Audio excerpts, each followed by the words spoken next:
मुझे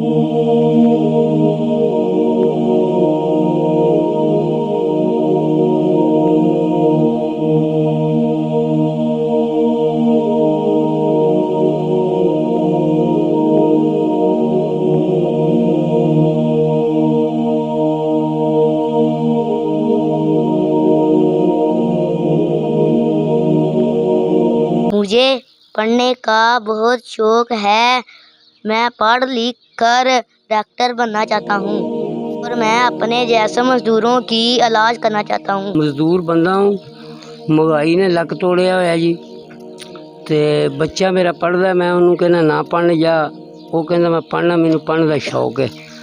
मैं पढ़ के बड़ा अफसर बनना चाहना, डॉक्टर बनना चाहना। तो वो दोवें भैन भाई जाते ने पढ़न स्कूले, तो मैं मजदूरी करता हूँ दिहाड़ी में।